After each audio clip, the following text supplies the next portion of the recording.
कि मयंक के सारे दोस्त इधर उधर जाकर गिरे। उसे रुलाना नहीं चाहिए था।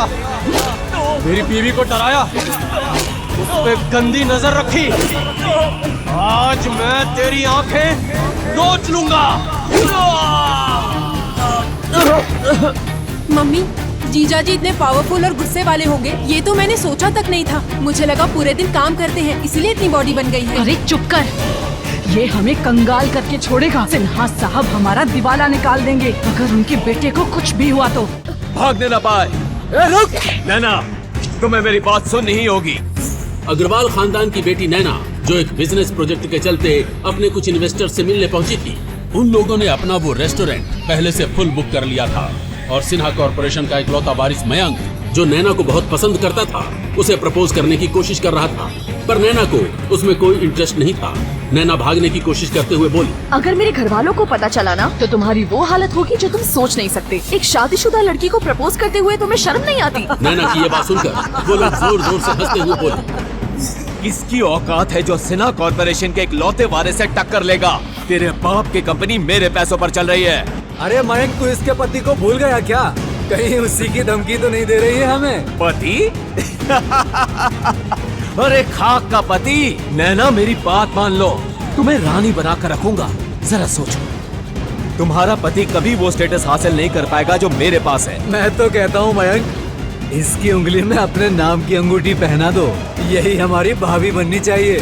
मयंक के एक साथी ने नैना को पीछे से पकड़ लिया था और मयंक अपने नाम की अंगूठी लेकर उसके करीब बढ़ रहा था। तभी नैना ने गुस्से से खुद को छुड़ाया और एक जोरदार धक्का मयंक को मारा जिससे वो बहुत दूर जाकर गिरा। मयंक गुस्से से खड़ा हुआ और मौके का फायदा उठाकर नैना वहाँ से भाग निकली। देखता हूँ कब तक भागेगी। अपने उस पति को डिवोर्स देकर मेरे पास आना ही पड़ेगा, याद रखना। ये शब्द नैना के कान में पड़ रहे थे, उसका दिल जैसे दहल चुका था। वो अपनी पूरी रफ्तार से रेस्टोरेंट से बाहर निकली और अपनी कार में बैठी और कुछ ही देर में गाड़ी अग्रवाल मैंशन में थी। नैना जैसे ही वहाँ पहुंची, उसका पति अथर्व उससे दरवाजे पर ही टकरा गया। वो बहुत प्यार से उससे बोला, अरे नैना, क्या हुआ? इतनी हड़बड़ी में क्यों जा रही हो? सब ठीक तो है ना? तुम अपने काम से काम रखो, मेरे मामले में खुद देख लूंगी। दरअसल नैना की शादी अथर्व से एक मजबूरी के चलते हुई थी। शादी के बाद अथर्व उसी के मैंशन में नौकरों के काम करता और एक निकम्मे घर जमाई की जिंदगी बिता रहा था। घर में हर कोई उसे हर बात पर ताने मारता और अपने काम कराता, लेकिन अथर्व सब कुछ मुस्कुराकर सुन लेता क्योंकि वो अपनी पत्नी नैना से बहुत प्यार करता था। नैना के इस तरह झिड़क देने से भी वो नहीं रुका और नैना का हाथ पकड़ते हुए प्यार से पूछता है, नैना, मैंने इसलिए पूछा क्योंकि आज तुम्हारी कजन की शादी है ना। सब रेडी हो चुके हैं और तुम्हारा इंतजार हो रहा था। तुम्हें इतना लेट कैसे हो गया? मैं तुम्हें कुछ बताना जरूरी नहीं समझती। नैना की आंखों और आवाज में दर्द छुपा हुआ था जो अथर्व ने महसूस किया, लेकिन इतने में ही नैना की छोटी बहन शनाया वहाँ पहुँच गई और बोली, जीजाजी अभी तक आपने गाड़ी नहीं निकाली। एक काम ढंग से होगा कभी या नहीं? अगर हम तानिया की शादी में लेट हुए ना तो मम्मी आपको बाहर का रास्ता दिखा देंगी। इतने में ही नैना बिना कुछ कहे वहाँ से अपने कमरे में चली गई। बंद कमरे में नैना के साथ उसके पेरेंट्स थे और धीमे से बातें हो रही थी, उसकी माँ गुस्सा करते हुए। तुमको क्या जरूरत थी नैना ऐसे रेस्टोरेंट में मयंक से अकेले मिलने की? अरे अपने ऑफिस में मीटिंग रखनी चाहिए ना। उससे क्या होता मम्मी? उन दरिंदों की नीयत बदल जाती क्या? आज अगर मैं बचकर नहीं निकल पाती ना तो पता नहीं मेरे साथ क्या हो जाता। वही नैना की माँ गुस्से में, ये सब जो हुआ है ना, इसमें सारी गलती उन लोगों की ही नहीं बल्कि तेरी गलती है जो तूने इस निकम्मे कमजोर आदमी से शादी की है। ये सब तेरे उस गरीब पति की वजह से हो रहा है। मम्मी बस करो, हर बात पे उस पर इल्जाम लगाना बंद करो। वही नैना के पिता बोले, तेरी मम्मी सही बोल रही है। अगर तूने किसी बड़े रिच बिजनेसमैन से शादी की होती तो किसी की नजर तेरी तरफ नहीं उठती। पापा, ये शादी किन हालातों में हुई है आप जानते हैं ना, और मुझे ये समझ नहीं आ रहा कि आप मिस्टर सिन्हा के बेटे के लिए कुछ क्यों नहीं बोलते। अरे शादी हुई तो हुई, लेकिन तोड़ी भी जा सकती है ना। मैंने कितना समझाया कि डिवोर्स दे दे उसे, लेकिन नहीं, ये उसी का नतीजा है आज। किसी को तेरे पति से डर नहीं लगता। हाँ बेटा, तू अथर्व को डिवोर्स दे दे। तेरे लिए आज भी अच्छे से अच्छे रिश्ते आ रहे हैं। किसी बड़े आदमी से तेरी शादी करवा देंगे तो तेरी तरफ उठने वाली निगाहें अपने आप नीचे हो जाएंगी। नैना उन लोगों की तरफ देखते हुए बोली, सच तो ये है कि मिस्टर सिन्हा से आप डरते हैं। उनके बेटे के खिलाफ जाकर आप लोग मुसीबत मोल नहीं लेना चाहते। नैना, हम उनके खिलाफ कोई कदम नहीं उठा सकते। अब अच्छा यही होगा कि तुम ये सब भूल जाओ और आगे से उसके सामने मत आना। वही नैना की माँ सख्त आवाज में बोली। और अकल आ गई हो तो आज ही अथर्व से डिवोर्स ले लेना, जिंदगी संवर जाएगी तुम्हारी। अब और कोई ड्रामा नहीं, तैयार हो जाओ, तानिया की शादी में जाना है। मैं नहीं जाऊंगी, मेरा बिल्कुल मन नहीं है। नैना, वहाँ बहुत सारे इन्वेस्टर्स आएंगे, कनेक्शन बनाना आसान होगा, तुम्हें चलना ही होगा। हमारी कंपनी का चेहरा हो तुम। इतना कहकर नैना के पेरेंट्स वहाँ से चले गए। अपने आंसू को पोंछती हुई नैना बार बार रेस्टोरेंट के मंजर को याद कर रही थी। ये सोचकर उसका दिल दहल गया था कि अगर वो वहाँ से खुद को नहीं छुड़ाती तो आज न जाने उसके साथ क्या हो जाता। उसके दर्द पर मलहम न लग सका, इसलिए उसने मेकअप का सहारा लिया। तैयार होकर वो नीचे आ गई। नैना सीढ़ियों पर खोई हुई सी चल रही थी कि उसका पैर लड़खड़ाया, लेकिन इससे पहले वो गिरती, दो मजबूत हाथों ने उसे कसकर पकड़ लिया। नैना, तुम ठीक तो हो? अभी गिर जाती ना, ध्यान कहाँ है तुम्हारा? अथर्व ने चिंता करते हुए उससे पूछा तो नैना कुछ न कह सकी। मैं जानता हूँ हमारी शादी में शादी जैसा कुछ नहीं है, लेकिन मैं तुम्हें तकलीफ में नहीं देख सकता। अगर कोई बात है जो तुम मुझे बताना चाहती हो तो प्लीज, मैं सुनूंगा, लेकिन तुम्हें परेशान देखकर मेरे दिल के टुकड़े हो रहे हैं। वो अथर्व आज मेरे साथ। नैना इससे पहले अथर्व को कुछ बता पाती, नैना की माँ आवाज लगाते हुए। ये क्या हो रहा है? अथर्व, तेरी हिम्मत कैसे हुई मेरी बेटी को छूने की? भूल मत, इस घर में तू क्या जगह रखता है। अब गाड़ी क्या तेरा बाप ड्राइव करेगा? जल्दी कर, वैसे ही लेट हो गए हम। अथर्व तेज कदमों से गाड़ी निकालने के लिए बाहर चला गया। वैसे तो उसे हमेशा ही घर के अंदर एक सर्वेंट की तरह और घर के बाहर एक ड्राइवर की तरह ट्रीट किया जाता, लेकिन आज उसके साथ ऐसे बिहेवियर से नैना के दिल में एक टीस सी उठी। अथर्व की आज की बातों के बाद नैना के दिल में अथर्व के लिए एक सॉफ्ट कॉर्नर जग चुका था। वो खुद से बोली, मेरा पति होते हुए भी आज तक अथर्व ने मुझ पर हक जताने का सोचा तक नहीं। लाख ताने सुनता रहा पर मेरी रिस्पेक्ट करता रहा। मैंने कभी अपने पति को समझा ही नहीं। दरअसल नैना और अथर्व रहते तो एक ही कमरे में थे, लेकिन आज तक अथर्व नैना के बिस्तर पर बैठा तक नहीं था। वो बिना कुछ कहे चुपचाप 3 साल से अपना बिस्तर नीचे लगाकर सोता और हर सुबह नैना के उठने से पहले रूम से बाहर निकल जाता। ये सब रियलाइज कर नैना के चेहरे पर एक मुस्कुराहट आ गई। उसके बाद वो सभी लोग नैना की कजिन की एंगेजमेंट में पहुंच गए। नैना की माँ बोली, क्या शानदार पार्टी है। तानिया के तो भाग्य खुल गए, क्या अमीर ससुराल मिला। अरे ये तो कुछ नहीं है, अपने ससुर को फरारी गिफ्ट किया दामाद ने। पता नहीं हमने ही क्या बुरे कर्म किए थे जो ये निकम्मा पल्ले पड़ गया। पापा, अपने हाथों से मेरा गला घोट देना, लेकिन ऐसे गरीब मिडिल क्लास से मेरी शादी मत करवाना। दीदी की ही हिम्मत है जो इसके साथ यहाँ तक आ गई। मुझे तो इन्हें अपना जीजा मानते हुए भी शर्म आती है। शनाया, तुम्हें पार्टी पे ध्यान देना चाहिए, और अगर तुम्हें अमीर बनने का इतना ही शौक है तो बिजनेस पे ध्यान दो। अपने दम पे कुछ कर दिखाओ। ये लड़कियों की तरह बिहेव करना बंद करो। ये सुन नैना के परिवार ने मुंह बनाया और सब उसे छोड़कर वहाँ से चले गए। जब नैना ने अथर्व की साइड ली तो जैसे आज तो उसका दिन बन गया। आज नैना ने उसकी तरफ से कुछ बोला, यही अथर्व के लिए खुशी की बात थी। उतने में ही उसने महसूस किया कि नैना ने अचानक अथर्व का हाथ कसकर पकड़ लिया था। नैना का कांपता हाथ महसूस कर अथर्व ने उसकी तरफ नजर उठाकर देखा तो उसका डर से कांपता चेहरा देखकर हैरान हो गया। क्या हुआ? तुम कांप क्यों रही हो? सब ठीक तो है ना? वो अथर्व, वो सामने वो लोग। जब अथर्व ने सामने देखा तो मयंक अपने दोस्तों के साथ खड़ा था और नैना को घूरते हुए उसकी तरफ आकर बोला, वाह मिस नैना, क्या लग रही हैं आप? मिसेज अथर्व नैना नाम है उसका। अबे ओ कबाब में हड्डी, चल निकल यहाँ से। नैना मुझे अच्छे से जानती है, आज ही तो मिले थे लेकिन कुछ हिसाब किताब बाकी रह गया था। क्यों नैना जी? मयंक ने वो धक्का याद करते हुए कहा। नैना वैसे तो एक मजबूत लड़की थी, लेकिन जब उसके परिवार तक ने उसका साथ नहीं दिया तो अब वो डर चुकी थी। इसलिए वो वहाँ से तेज कदमों से दूर चली गई और कोने में पहुंचकर गहरी सांसें लेने लगी। अथर्व कुछ मामला समझ गया था। वो नैना के पास पहुंचा तो नैना ने बिना कुछ कहे उसे गले से लगा लिया। मुझे यहाँ से ले चलो अथर्व, मुझे यहाँ नहीं रहना, प्लीज ले चलो, मुझे घर जाना है। आज 3 सालों में पहली बार अथर्व ने नैना को रोते हुए देखा था। नैना के आंसू जब उसके कंधे पर महसूस हुए तो मानो अथर्व की तीसरी आंख खुल गई। उसने अपने गुस्से को काबू करते हुए नैना के गालों को प्यार से अपनी हथेली पर भर लिया और उसके मोती जैसे आंसुओं को पोंछते हुए बोला, नैना, अगर सच में तुम मुझे कुछ मानती हो ना तो प्लीज मुझे बताओ क्या हुआ है। बस एक बार तुम्हें मेरी कसम, इस रिश्ते की कसम। नैना ने अथर्व की आंखों में देखा तो आज उसे एक अलग ही चिंगारी उसकी आंखों में दिखी, जैसे उसके सामने खड़ा शख्स उसके लिए पूरी दुनिया से लड़ सकता था।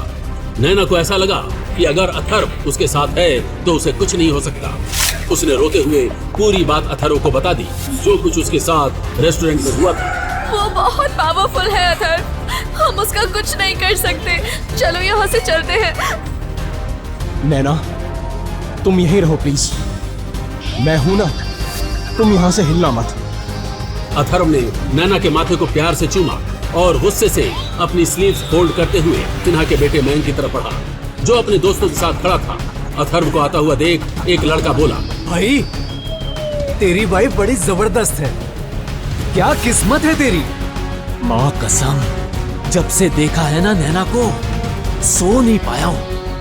काश उसे अपनी मयंक इसके आगे कुछ कहता, उससे पहले ही अथर्व ने एक जोरदार मुक्का उसके मुंह पर जड़ दिया, जिससे वो सीधा नीचे जाकर गिरा। हर तरफ सन्नाटा छा गया और पार्टी में हर कोई उस तरफ देखने लगा। अथर्व मयंक को पकड़ते हुए चीखा, उसे रुलाना नहीं चाहिए था, उसे नहीं रुलाना चाहिए था।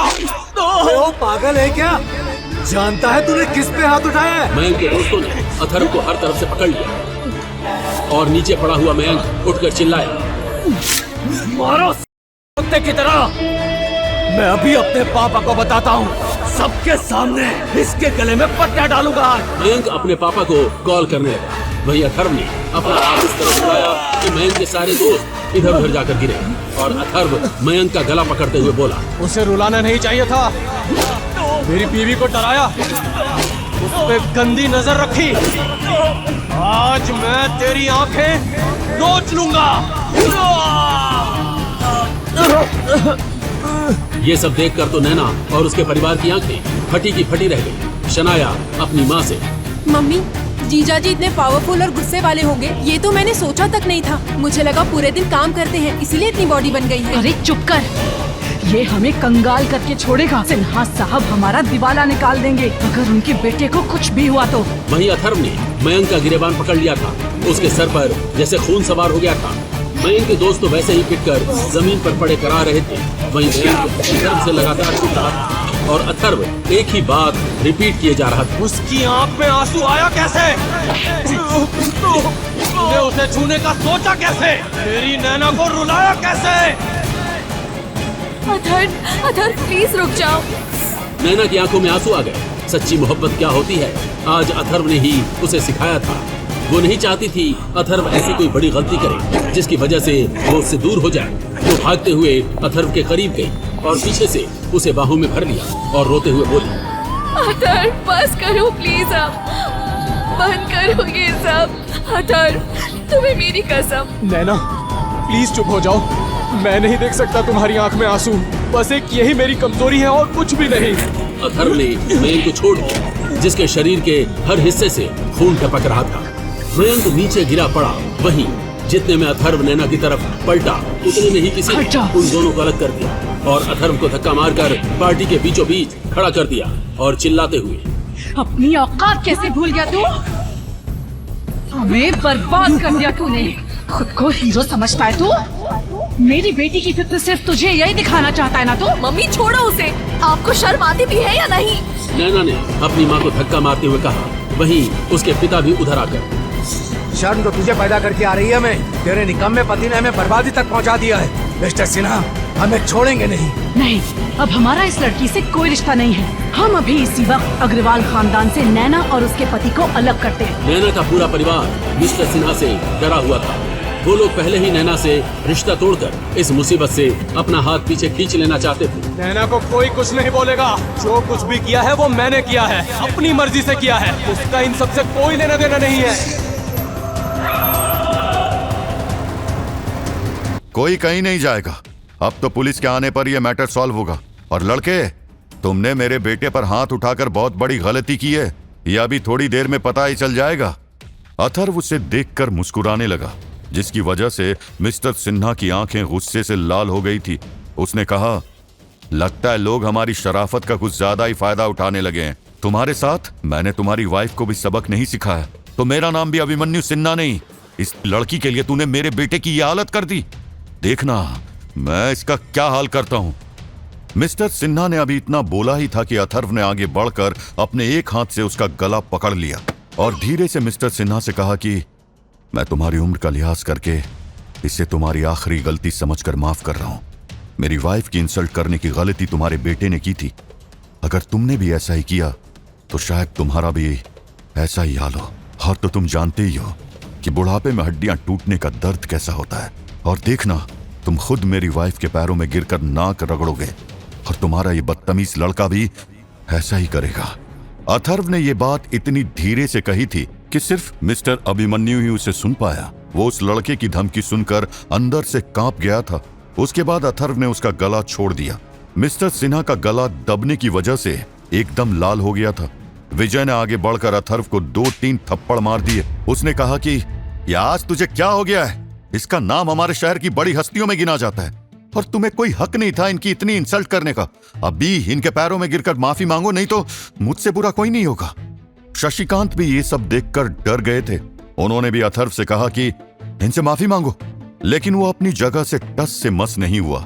विजय अग्रवाल ने नैना से कहा, बेटा तुम ही इससे कहो ना कि ये मिस्टर सिन्हा से माफी मांगे। ये बेशर्म इंसान हमारी फैमिली से कौन सा बदला लेना चाह रहा है। नैना को भी काफी दुख हुआ था जब उसके पापा ने अथर्व को इतने सारे थप्पड़ मारे। नैना ने एक बार अथर्व की तरफ देखा। उसकी बॉडी लैंग्वेज से ही पता चल रहा था कि वो माफी मांगने के लिए तैयार नहीं था। नैना को समझ नहीं आ रहा था कि ऐसी सिचुएशन में वो क्या करे, क्योंकि उसे ये भी डर था कि कहीं अथर्व को पुलिस पकड़ कर न ले जाए। उसे मिस्टर सिन्हा की पावर का अंदाजा था। मिस्टर सिन्हा तो उस लड़के की वार्निंग से इतना डर गया था कि उसकी हिम्मत ही नहीं हुई आगे बोलने की। जब मिस्टर सिन्हा ने उस लड़के को ऐसे थप्पड़ खाते हुए देखा तो वो भी हैरान हो गए थे कि आखिर ये लड़का चीज क्या है, और उनकी थोड़ी हिम्मत बढ़ गई। उन्होंने चिल्लाते हुए अथर्व से कहा कि अभी देखना तुम्हारा क्या हाल होता है, लेकिन हाँ, अगर तुम मेरे पैरों में गिरकर माफी मांगते हो तो मैं तुम्हें माफ करने की सोच सकता हूं। उसकी बात सुनकर अथर्व उसे ऐसे देखने लगा कि जैसे अभी उसे जान से मार डालेगा। ये देखकर मिस्टर अभिमन्यु सिन्हा और ज्यादा डर गए थे, लेकिन तभी उनकी नजर वहां पर आते हुए पुलिस वालों पर गई। उन्होंने कहा, अब तुम्हें मेरी हैसियत का पता चलेगा। पुलिस वाले मिस्टर सिन्हा के पास आ गए। उनमें से सीनियर पुलिस वाले ने कहा कि सिन्हा साहब, आपको किसने परेशान किया? पुलिस वाले को देखकर नैना के साथ साथ जिया, शनाया, युग सभी की घबराहट बढ़ गई थी। नैना जल्दी से मिस्टर सिन्हा के पास गई और उनसे हाथ जोड़कर माफी मांगने ही वाली थी कि तभी उसके हाथों को अथर्व ने पकड़ लिया और उससे कहा, तुम्हें ऐसा कुछ भी करने की जरूरत नहीं है जिससे तुम्हारा सर झुके। वो उसका हाथ पकड़कर थोड़ा दूर ले गया और उसने कहा कि मैंने पिछले 3 साल से तुमसे कुछ नहीं कहा है, क्योंकि 3 सालों में मैंने तुम्हें कभी परेशान नहीं देखा और ये मेरा पागलपन नहीं है। अगर मैं अपनी वाइफ को प्रोटेक्ट नहीं कर पाया तो फिर मेरा जिंदा रहने का क्या ही फायदा। अगर तुम्हें किसी ने परेशान किया तो मैं उसका भी यही हाल करूंगा, और तुम मेरा यकीन करो कि मैं थोड़ी ही देर में घर आ जाऊंगा। एक फेमस लॉयर मेरा फ्रेंड है, वो मुझे कुछ नहीं होने देगा। उसकी बातें सुनकर नैना को आज एहसास हो रहा था कि अथर्व की बातें सुनकर उसके दिल की धड़कन बढ़ गई थी। उसके अंदर कुछ ऐसा बदलाव हो रहा था जो उसने कभी महसूस नहीं किया। वो नहीं जानती थी कि वो क्या है। उसने अपने आप से ही कहा कि आज तक अथर्व ने मुझे कभी परेशान नहीं देखा, इसलिए मुझे भी आज तक इसका ये रूप देखने को नहीं मिला। जिया और शनाया भी नैना के पास आ गई। जिया ने कहा, तू क्यों इतनी प्रॉब्लम क्रिएट कर रही है? सुबह में एक अच्छा सा लॉयर हायर करेंगे ना। लेकिन नैना तो किसी और ही सोच में थी। उसने अपने आप से ही कहा, क्या ये उस घर में इतनी इंसल्ट सिर्फ मेरे लिए सहन करता है? और आज भी मॉम ने इसे कितने थप्पड़ मारे, लेकिन इसने एक बार भी कोई शिकायत नहीं की और ना ही उनका हाथ पकड़ा, जबकि इसकी कोई गलती नहीं थी। तभी नैना के दिल से एक आवाज आई कि तुझे इस पर भरोसा करना चाहिए, इसने ये सब तेरे लिए किया है। क्या तू भी यही चाहती है कि इसका सिर तेरी वजह से सबके सामने झुके? नैना ने कहा, मैं तुम्हारा इंतजार करूंगी, क्योंकि एक बार वो अथर्व पर यकीन करके देखना चाहती थी। इतनी देर में मिस्टर सिन्हा ने पुलिस वालों को सारी घटना के बारे में बता दिया था। तभी 4 कांस्टेबलों ने आकर अथर्व को पकड़ लिया। ये देखकर तो नैना के दिल की धड़कन रुक सी गई थी। अथर्व उनके साथ जाने के लिए तैयार था, लेकिन तभी मिस्टर सिन्हा ने कहा कि इस लड़की को भी लेकर जाओ, क्योंकि इन दोनों ने ही मेरे लड़के की हालत की है। तभी उनमें से 2 कांस्टेबल नैना की तरफ बढ़े। ये देखकर तो नैना और ज्यादा डर गई थी। उसके पैर कांपने लगे थे। शनाया और जिया दोनों जल्दी से दौड़कर नैना के पास आ गई और उसे कसकर पकड़ लिया। कांस्टेबल ने नैना की तरफ कदम बढ़ा दिए थे, लेकिन तभी अथर्व ने उन दोनों को पीछे से पकड़ लिया। वो चाहकर भी आगे नहीं बढ़ पा रहे थे। अथर्व ने उनसे अपनी भारी भरकम आवाज में कहा कि क्या तुम्हारे साथ कोई लेडी कांस्टेबल है जो इस समय मेरी वाइफ को लेकर जा सके? और आखिर तुम इन्हें किस जुर्म में गिरफ्तार कर रहे हो? क्या तुम्हारे पास इस बात का कोई सबूत है कि मेरी वाइफ भी इस घटना में इन्वॉल्व है? क्या तुम्हें अधिकार है मुझे ऐसे हथकड़ी लगाने का? लगता है शायद तुम कानून के नियम को भूल गए हो। अभी तक तुमने मुझसे कोई पूछताछ नहीं की है, तो फिर तुमने मेरे हाथों में हथकड़ी कैसे लगाई? तुमने एक साथ इतने सारे नियम तोड़े हैं कि अगर मैं गिनवाने बैठूं तो तुम्हें कम से कम 5 साल की सजा होगी। और अगर तुमने गलती से मेरी वाइफ को हाथ भी लगाया तो मैं ये भूल जाऊंगा कि तुम पुलिस वाले हो। वैसे भी तुम पुलिस वाले कम और इस आदमी के चमचे ज्यादा लग रहे हो। नमस्कार दोस्तों, मैं हूं अथर्व। आपने मेरी ये कहानी एम्पायर ऑफ हिडन किंग सुनी, इसके लिए दिल से शुक्रिया। पर ये सफर यहाँ खत्म नहीं होता। मेरी असली लड़ाई, मेरा असली राज वो आगे है। आगे की मेरी ये कहानी सुनने के लिए डिस्क्रिप्शन के लिंक से पॉकेट एफएम ऐप डाउनलोड करें और सुनते रहिए एम्पायर ऑफ हिडन किंग।